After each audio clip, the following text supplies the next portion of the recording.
watch from the pines. Every night at exactly 2:17 a.m., 3 figures appear at the edge of my yard, tall, silent, wearing masks carved from blackened wood that glisten like wet bone under the moonlight. They never move toward the house, never speak, just stand there, perfectly still, facing my bedroom window, as if waiting for me to notice something I've missed. I first saw them after the storm, the one that split the old oak in half and left the air smelling like burnt copper and damp earth for days. At first, I thought they were kids playing pranks. Then I noticed their hands, too long, too still, fingers twitching in unison like spider legs testing the wind. My dog Rex used to bark at shadows. Now he whimpers and hides under the bed the moment dusk bleeds into night. I installed motion sensor floodlights. They triggered nothing. Yet when I peeked through the blinds, the figures were there closer, now tilting their heads in eerie synchronization. Security cameras captured static, not glitches dense, pulsing static that seemed to swallow the lens whole whenever the figures stepped into frame. I called the sheriff. He came, frowned at my footage, then patted my shoulder and said, "Stress'll do that to a man living alone out here." But I'm not imagining it. Last night, one of them knelt and pressed its palm flat against the soil right where my daughter used to bury her time capsule. She's been gone 7 years. Vanished on a walk through these same woods. No trace, no answers, just silence. Now, the figures leave behind strange symbols scratched into the dirt circles within spirals, intersected by jagged lines that look like broken teeth. I dug up the time capsule this morning. The tin box was open. Inside, my daughter's favorite doll sat upright, its button eyes replaced with smooth river stones. The stones were warm. I tried to leave. Packed a bag, started the car, but the engine died the second I passed the mailbox. Tried again, and again. Each time, the figures watched from the tree line, unmoving. Neighbors say they've never seen anyone near my property, not even footprints. But I found 3 sets this morning barefoot, impossibly deep, leading from the woods to my back porch. The masks, they're not wood. I got close enough last night to see the grain shift, breathe, ripple like skin, stretched too tight over something hungry. They don't blink, they don't breathe. But when the wind shifts, I swear I hear whispering, not in any language, but in the hollow spaces between heartbeats. Last night, one raised its arm and pointed not at me, but at the attic window, the one I boarded up after the dreams started. I haven't slept in the attic since Lily disappeared. That's where she last played before vanishing, where her laughter used to echo like wind chimes. I climbed up there today, dust thick as fog. And there, nailed to the rafters, was a new mask, smaller, child-sized, carved with the same black grain. It was damp, fresh. I smashed it with a hammer. The wood screamed a high, wet shriek that made my ears bleed. Then silence. Too much silence. That night, only 2 figures stood in the yard. The third was gone, but the attic window was wide open, though I'd nailed it shut myself. I hear footsteps above me now, soft, deliberate, not mine, and the whispering, it's not outside anymore. It's inside the walls. The figures aren't watching me.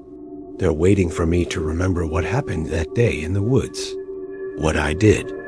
Because I was there. I saw her run toward the pines. I called her name. She turned, and her face, it wasn't hers anymore. I ran, left her there, told everyone she wandered off. Buried the truth like I buried her doll. Now they're here to collect what's owed. Not my life, my silence.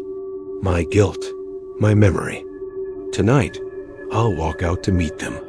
No flashlight, no fear. Just the truth heavy in my chest, like a stone.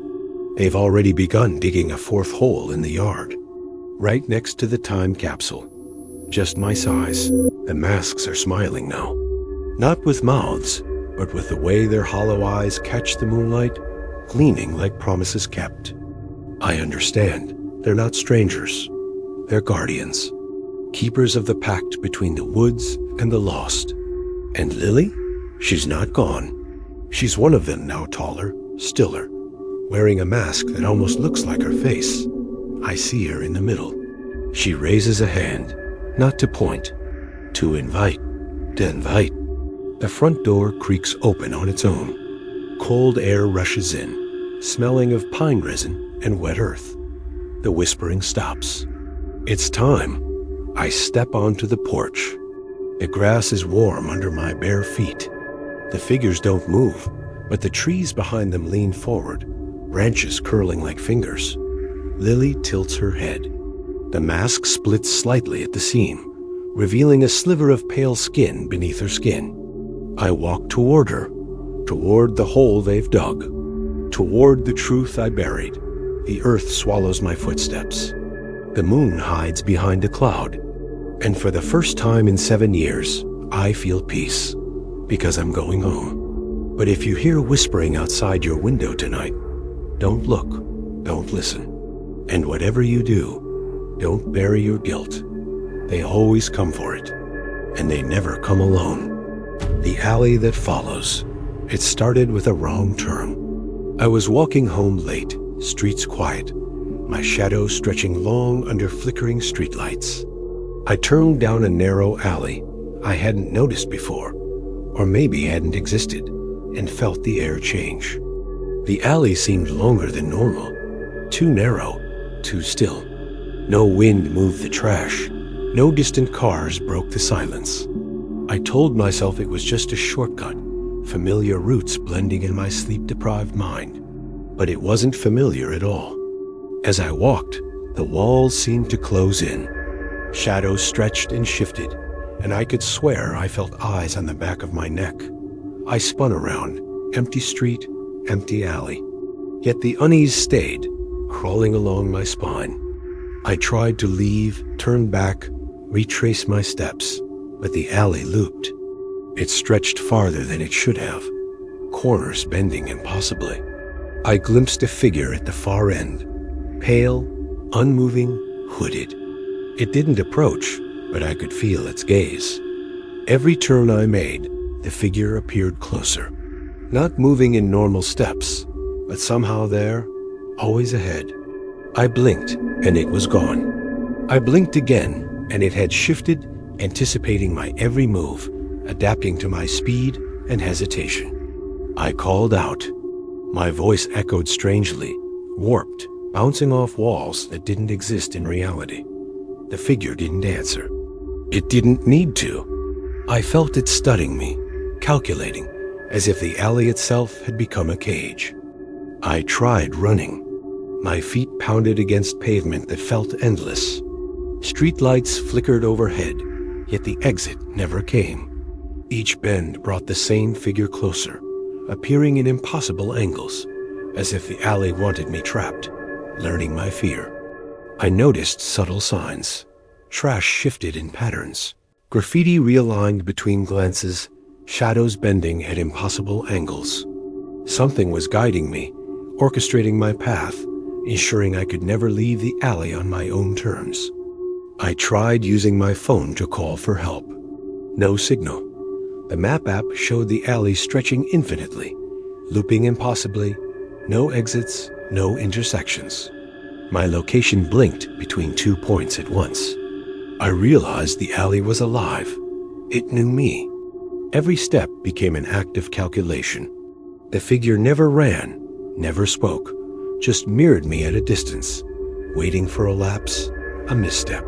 I tripped once, glanced up, and saw it closer than possible, leaning just above my line of sight, silent, observing. I shouted, screamed, threw objects. The alley swallowed the noise, distorted it, and the figure remained unmoved. Its presence was absolute, patient, unyielding. I felt its consciousness probing, as if it knew the exact limits of my panic. I tried to hide, ducking behind trash bins, piles of boxes, discarded furniture.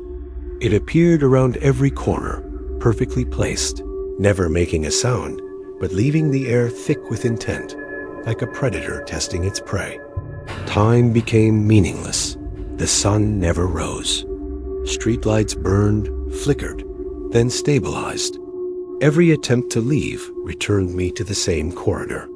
I realized the alley wasn't just following me. It had learned my pace, my route, my expectations. I tried retracing steps from memory, zigzagging, doubling back, pretending to be lost. The figure mirrored me in subtle ways, predicting hesitation, exploiting fear. I could feel it calculating how far to push, how much terror to inflict before I broke. The walls closed closer. Trash, shadows, reflections all warped to hurting me. Every turn felt preordained. My heartbeat echoed, syncopated with a rhythm that wasn't mine. I realized the alley's design wasn't accidental. It was deliberate. It wanted to unmake me. At one point, I stopped, chest heaving, trembling.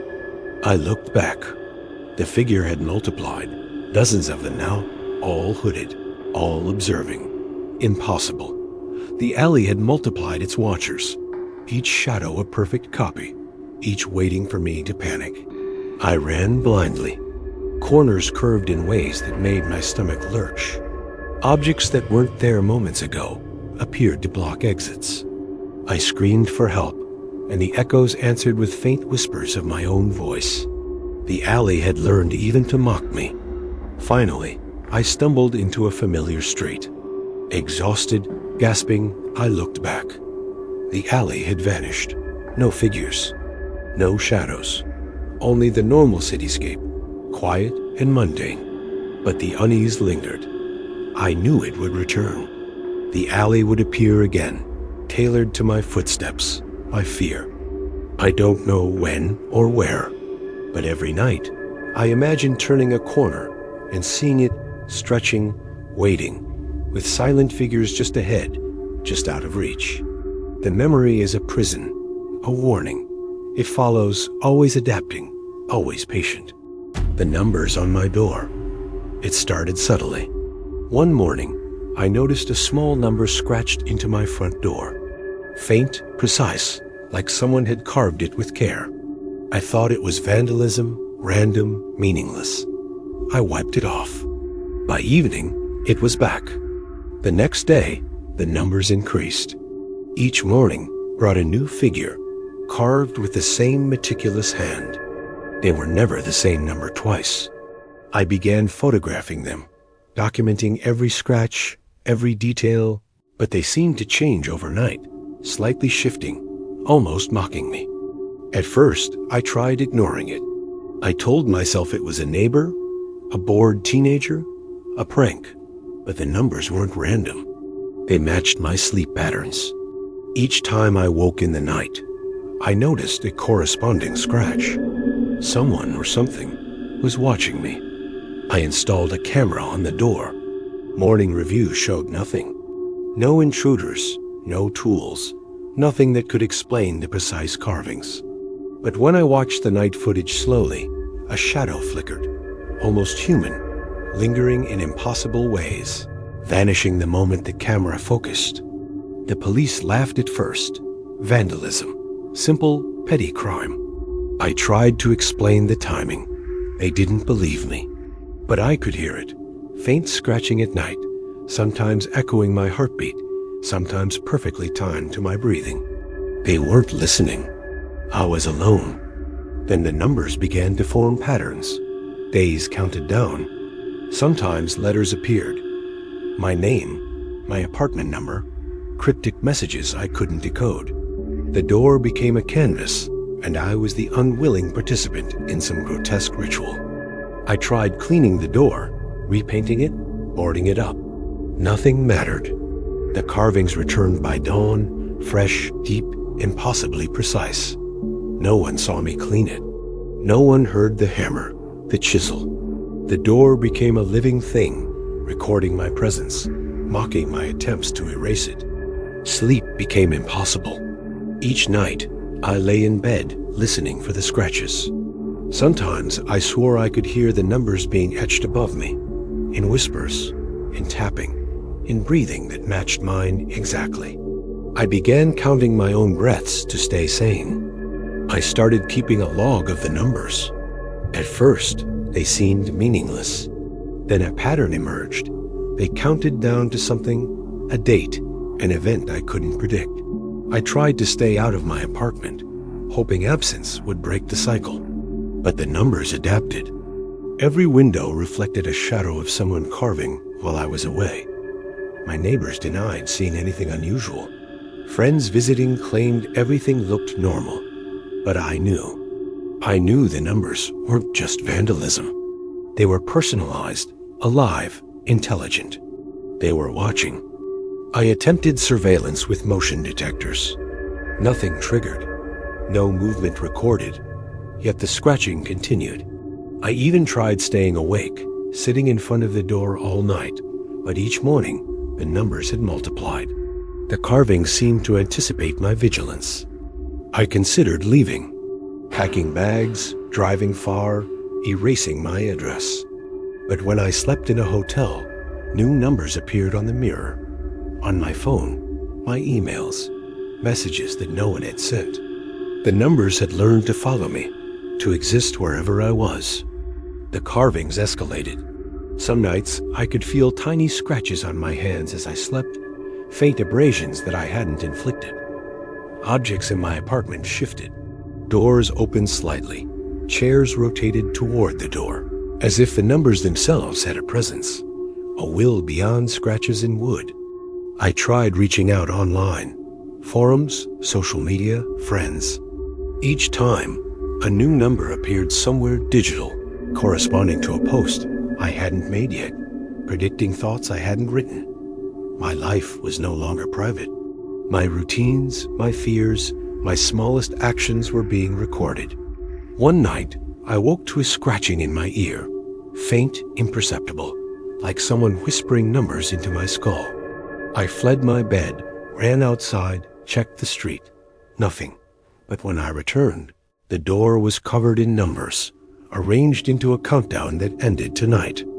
I don't know what will happen. I've tried everything. Repainting, leaving, calling authorities, recording. The numbers continue. Watching, waiting, counting. I can feel them in the walls, in reflections, in my own heartbeat. I've started responding, leaving marks of my own, hoping it will stop. Sometimes the numbers shift in response, forming patterns I don't understand. Sometimes they seem almost pleased. I can feel it. The entity behind them is learning me, bending my reality, preparing me for something I cannot yet see. Tonight, I hear scratching from behind the door. It's rapid, urgent, almost impatient. I feel my name in the pattern. I'm counting seconds. I can feel it outside the door, above the door, inside my apartment. It knows I'm awake. I don't know how long I have left. The numbers are everywhere. The door is alive. I am trapped in the countdown. And when the final number appears, I fear I will understand what all this was for. Or maybe it's already too late. I can only wait, counting my own breaths, listening to the scratches, feeling the rhythm of something impossible and patient. And tomorrow, or the next moment, I'll see the final number carved into my life itself. The van that never leaves. It started on a Tuesday. A white van parked across the street from my apartment, engine running, headlights off, no plates, no driver. Just a silent, hulking shape staring at my window. I told myself it was coincidence, someone waiting for a friend. By Wednesday, it returned. Same time, same position.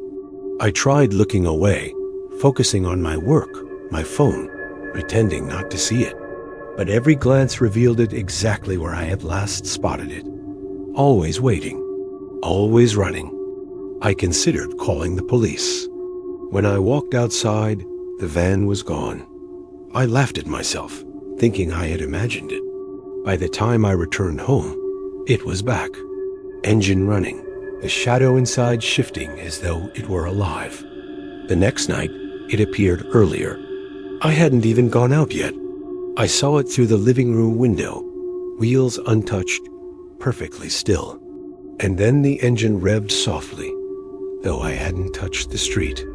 Something about it was wrong. I tried to record it on my phone. The camera refused to focus. When I reviewed the footage later, all I saw was a blank white shape, blurred around the edges, as if reality itself bent around it. No van, no driver, just emptiness where I knew it had been. I stopped sleeping. I began noticing patterns. The van appeared every night at 3:14 a.m., never earlier, never later. The streetlights above flickered when it stopped moving. I could feel its presence even when indoors, a weight pressing against the walls, a heat radiating from nowhere. Neighbors noticed it too. I mentioned it casually at the corner store. They laughed, dismissed it, and when I asked if they'd seen the van, they shook their heads. I realized the van existed only for me, or only I could perceive it fully. Every attempt to escape failed. I walked to the park, around the block, to a friend's house. Each time I blinked, it had moved closer, parked at impossible angles, sometimes appearing behind me in reflections of store windows, as if it had anticipated my route. I tried leaving town, bags packed, car loaded, keys in hand. As I drove, I glanced in the rearview mirror. There it was, following silently, no license, no lights, maintaining perfect distance, adapting to my speed. I screamed. The engine roared in response, but it never honked. It didn't need to. The van wasn't just stalking, it was studying me. I began noticing small changes. The street looked slightly different when I passed it. Faint smells of oil and smoke followed me into the apartment. The tires left impressions in the dirt that weren't consistent with their size or weight. I installed cameras outside. The van never appeared on footage, but I could hear its engine when I played back the audio. A low, pulsing hum, almost mimicking my own heartbeat. Sometimes I swear it whispered my name through the static of the recording. I called friends late at night, desperate for confirmation. When I explained everything, they laughed, then froze. Moments later, one whispered, "I can see it behind your window." My blood ran cold. No one should have been able to see the van like I did, yet there it was. I began recording my own routines, noting the van's behavior. It mimicked me. I would run, and it would appear at impossible points ahead of me. I would stop, and it would halt exactly out of sight, waiting for the perfect moment. It was learning me, memorizing my life, anticipating my reactions. The city began feeling different. Street corners warped when I passed. Shadows seemed to stretch unnaturally around parked cars. Every reflection, every glass window, revealed fleeting glimpses of the van, closer than I remembered, always aligned perfectly with my line of vision. I stopped leaving home. Every trip outside was a nightmare of anticipation. I started to see the van in reflections of my own windows when it wasn't even there. The hum of its engine invaded my dreams, syncing with my heartbeat, with my breathing, until I couldn't tell if it existed in reality or only in my mind. At night, I hear scratching around the tires, faint footsteps walking along the pavement. Sometimes, a figure appears in the driver's seat, just a silhouette, motionless, but radiating intelligence. I know it's watching, waiting for me to make a mistake, to let my guard down. I tried photographing it, video recording, GPS tracking. Nothing captured it properly. It adapts to observation, avoids detection, yet remains perfectly present. Sometimes I wake to find the vehicle parked in impossible locations. Inside alleys it could never fit. Behind fences it should never clear. I began leaving signs of my own. Notes, objects, attempts to signal that I was aware. The van ignored them. Its presence was absolute. My reflection in a mirror Sometimes shows the vehicle creeping along my hallway. Impossible angles, shadows bending around it. Yet the door is empty when I check. Sleep deprivation is its weapon. The hum and soft scraping at night echo through the apartment, vibrating through the walls. I dream of metal teeth, of endless white, of the van opening doors that weren't there, of its engine revving without a key. Tonight, it's outside my window again. I can feel it watching through the glass, even though I can't see the driver. It has learned all my routines. It knows when I blink, when I breathe, when I move. It exists perfectly in my reality, yet defies physics, defies reason. I don't know how it will end. I can't leave. Wherever I go, it follows. If I blink, I swear it's closer. If I scream, the hum rises to match my fear. The van isn't just a vehicle. It's a predator. It's patient. It waits. And tonight, it waits just beyond the streetlight, engine humming, for me to move again.